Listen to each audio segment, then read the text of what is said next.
What's up, witches? It's the Lunar Priest. Welcome to my YouTube channel. Today we are going to be talking about the star card, and the star card is of course ruled by Aquarius. But before we get into all that, make sure that you subscribe, like it, leave a comment. I don't know, is it subscribe or like, or subscribe and like? Who knows? Leave a comment below. Show some love, show some support. It really helps me to continue making content, which is my favorite thing to do.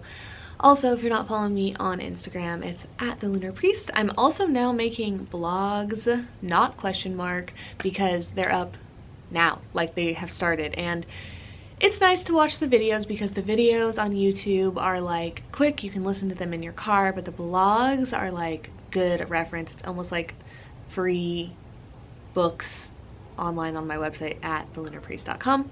So anyway, we're gonna hop right into the star card. Like I was saying, the star card is ruled by Aquarius, and I think that looking at the astrological lens of a tarot card is really important because it lets us see it from a different point of view. As we know, astrological placements manifest differently for every single person, and I feel like that's the tarot too. The tarot should be regarded as not a one-way street. It is more of a open field that everyone's going to run around in and explore in a different way and have different results. Some people are going to find ladybugs, some people are going to get stung by the stinging nettles. So with that, the traditional meaning of the star card is all about healing and nourishment and tending to the land of our body and the landscapes of our minds. It's about not only caring for our environment and the things that are around us and our peers and our society, but also really deeply caring for ourselves. Sometimes there is this deep cocoony energy around the star card that allows us to do very deep inner work and again heal, but it could seem like there's not a lot going on the outside. So a lot of resistance tends to come up for people around star energy, I find, because it's like, but we don't see things moving forward. We're not getting hard results. And with that Aquarian nature, we do want to see things. We want other people to validate us in that energy, but the star card is more about going inside and tending to the vessel. So it's totally normal to feel like, okay, why isn't so much happening on the outside? Why am I feeling kind of antsy? Why is there resistance maybe to resting, retreating, going within, taking time for the self, having loving detachment, saying no sometimes? And if that resistance comes up, it's totally normal, but I would challenge my lovely listeners, if it is coming up a lot, I would challenge you to trying to take more space for the self, like really tapping deep into that inner child and being like, well, what do you need right now? There's a lot of facets to the star card, if you will. It's like, yeah, again, we're in the traditional symbology, she's tending to the land, and she's also has this vessel that she's pouring water onto the land with. She has her hand in the water. Like, there's a lot going on. She's naked, like she's kind of out there, if you will. She's kind of a hippie, and I would say the star card like wants us to tap into that part of ourselves that's kind of like, okay, it's time to get back to what matters most, right? It's time to get back to the spirit and to making advancements in my world, which means I'll probably have to take time to go inward, to regenerate, to rejuvenate, to figure out what actually lights me up, what actually fills my cup, so that I can dump it out somewhere else that, dump it onto a seed that I'm looking to see manifest in my material realm. So if that makes sense, like we are quite literally looking for what fulfills us so that we can then use that fulfillment, use that fresh inspiration and circulate it into our material realm and create something more sustainable for ourselves. And I think that's a good place to enter into the star card being correspondent to Aquarius. Now, Aquarius is all about society. It's all about friendships, peer groups. It's about technology. It's about finding out what works. It's about finding out what takes the collective forward.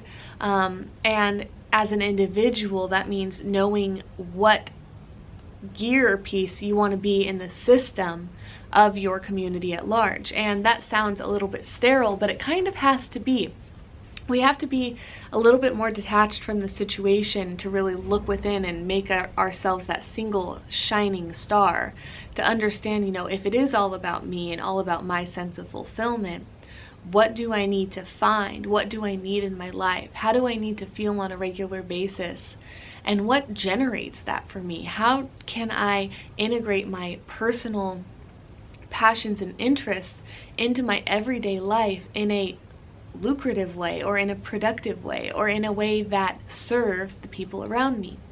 Now, Aquarius is correspondent to the 11th house, which rules earned wealth, right? So this stuff, this very unique to us type of interest that we have, is actually going to play a key role in what does end up making us money, or what does end up giving us value to our collective. So diving in and taking time to see what we're passionate about and watching our natural rhythms as we dive in will give us a cue to follow that guides us forward in how we can offer something to society. For example, if you're really great at music, maybe you love writing music, or maybe you love playing guitar, well, you have to take time to gather life experience and just be outside of music for a little bit so that you have something to sing about, or you need time to practice your instrument, or you need time to just be alone to channel something new, so that when you do emerge,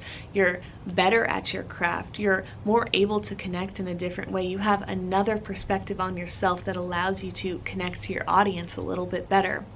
All that time under the covers, under the surface, in that cocoon energy of the star, allowed you to re-emerge in front of a stadium of people that otherwise you wouldn't have had the material to come out and do that with. I don't know.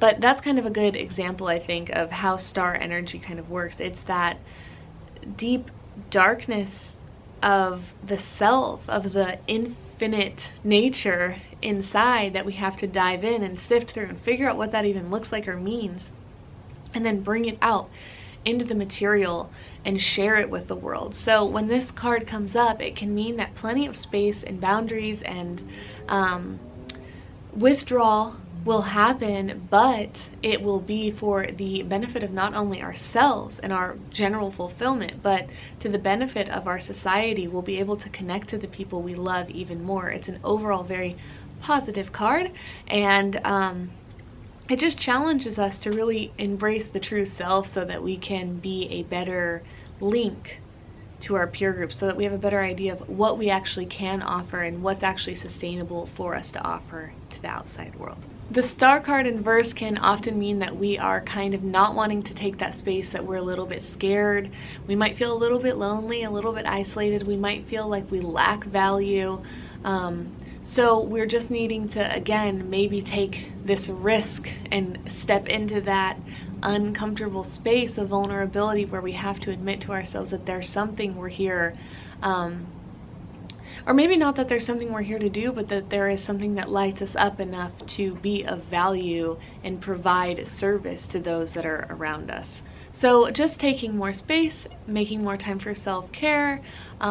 I know it's super cheesy to say this, but having more gratitude can be really important during those times. And yeah, the star card in verse can definitely be a little bit tricky, a little bit scary, in terms of we might not understand exactly, where to go. But that's kind of the point, is that initiation of not knowing and maybe undervaluing ourselves and maybe trying too hard to fit in will initiate us into a process of figuring out how we actually want to belong and who we actually want to be in our society or in our communities.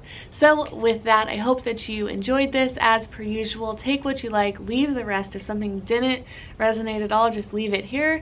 If there's something that I missed, keep it in your practice, put it in the comments. I know that we all have our different teachings on the tarot, on astrology, etc., but this was just my little bit of insanity to share with you guys. So with that, I'll see you in the next video. Make sure that you liked and subscribed. Bye!